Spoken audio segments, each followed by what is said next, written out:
السلام علیکم ورحمۃ اللہ وبرکاتہ۔ دوستو شروع کرتے ہیں اس پاک نام سے جو سب کا داتا ہے۔ دوستو آج بات کرتے ہیں ملک پاکستان کے نامور اسکالر، مسلک اہل حدیث کے نامور خطیب علامہ احسان الہی ظہیر کے بارے میں۔ دوستو علامہ احسان الہی ظہیر پاکستان کے وہ پہلے خطیب تھے جنہیں بم دھماکے میں شہید کیا گیا۔ 31 مئی 1945 کے روز سیالکوٹ کے رہائشی حاجی ظہور الہی کے گھر میں بیٹے نے آنکھ کھولی، جس کا نام احسان الہی ظہیر رکھا گیا۔ کیونکہ ان کا خاندان دیندار تھا تو ننھے احسان کو مدرسے میں داخل کروایا گیا۔ علامہ احسان الہی ظہیر نے صرف 9 برس میں قرآن پاک حفظ کیا۔ تب 9 سالہ احسان الہی ظہیر کو یہ اعزاز حاصل ہوا کہ انہوں نے نماز تراویح میں قرآن مجید سنایا۔ احسان الہی ظہیر کو بچپن سے ہی خطابت کا بہت شوق تھا اور احسان الہی ظہیر نے دینی تعلیم کا سلسلہ جاری رکھا اور وہ گوجرانوالہ اور فیصل آباد کے مدارس میں زیر تعلیم رہے۔ مدارس عربیہ کے ساتھ ساتھ انہوں نے پنجاب یونیورسٹی سے فارسی اور اردو اور عربی میں ماسٹر کیا۔ بعد ازاں وہ سعودی عربیہ چلے گئے، یہاں مدینہ یونیورسٹی میں پڑھتے رہے۔ پاکستان واپسی پر انہوں نے خطابت اور امامت کے ساتھ ساتھ سیاست میں بھی حصہ لینا شروع کیا۔ انہوں نے اپنی سیاسی زندگی کی شروعات 1968 میں جنرل ایوب کے خلاف تحریک چلانے شروع کی۔ دوستو علامہ احسان الہی ظہیر کو ملتان جیل میں ماہ رمضان کے مہینے میں بند کیا گیا۔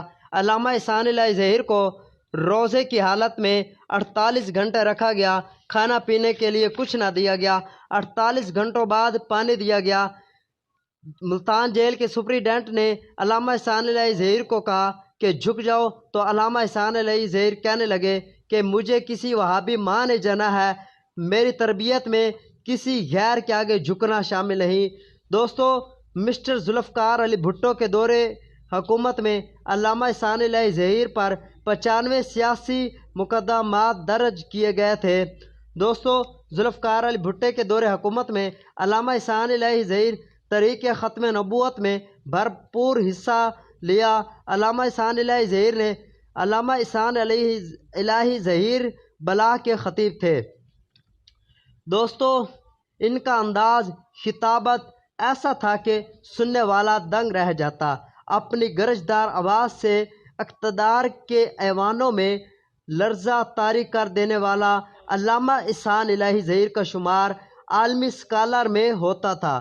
دوستو عراقی صدر صدام حسین ہو یا یاسر عرفات یا پھر آل سعود، ہر ایک سے ان کی دوستی تھی۔ دوستو 23 مارچ 1981 کا دن تھا۔ قلعہ لچمن سنگھ میں ایک بڑے جلسہ عام میں علامہ احسان الہی ظہیر موجود تھے۔ 11:35 پر علامہ احسان الہی ظہیر کی تقریر جاری تھی تو انہوں نے ڈاکٹر علامہ اقبال کا یہ شعر پڑھ رہے تھے: کافر ہے تو شمشیر پہ کرتا ہے بھروسہ، مومن ہے تو بے تیغ۔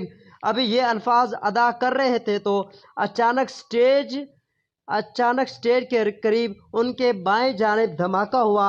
علامہ حبیب الرحمن سمیت کئی علماء کرام شہید ہوئے۔ دوستو علامہ احسان الہی ظہیر 1 ہفتے تک زیر علاج رہے۔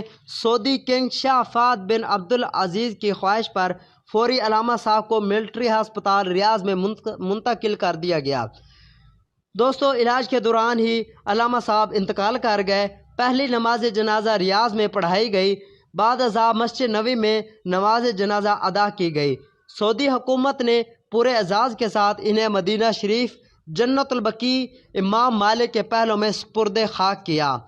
دوستو علامہ احسان الہی ظہیر نے مختلف زبانوں میں کتب تحریر کی، جن میں اردو، عربی، فارسی شامل ہے۔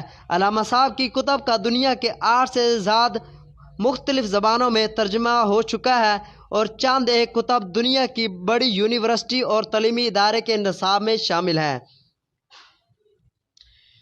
موچی دروازہ لاہور، لیاقت باغ راولپنڈی، نشتر پارک کراچی، قلعہ کونا قاسم باغ ملتان۔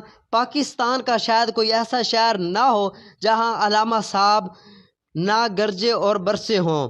دوستو ایک مرتبہ جلسے میں علامہ صاحب خطاب کر رہے تو اچانک بارش ہو گئی، عوام الناس اٹھ کر کھڑی ہونے لگی تو علامہ صاحب نے کہا کہ یہ بارش کیا شے ہے، میں ایسے جانے لینے چاہتا ہوں، ایسے لوگ میرے قافلے میں شامل ہو جائیں جو محمد رسول اللہ صلی اللہ علیہ وسلم کے دین کے خاطر گولیوں کے آگے اپنی جان کو قربان کر دے۔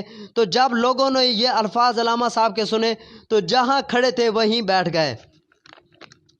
دوستو، میں امید کرتا ہوں آج کی یہ ویڈیو آپ کو پسند آئی ہوگی۔ لائک، شیئر اور میرے چینل کو سبسکرائب ضرور کریں۔ انشاءاللہ ملتے ہیں نئی ویڈیو کے ساتھ۔ اللہ حافظ۔ پاکستان زندہ باد، اسلام زندہ باد۔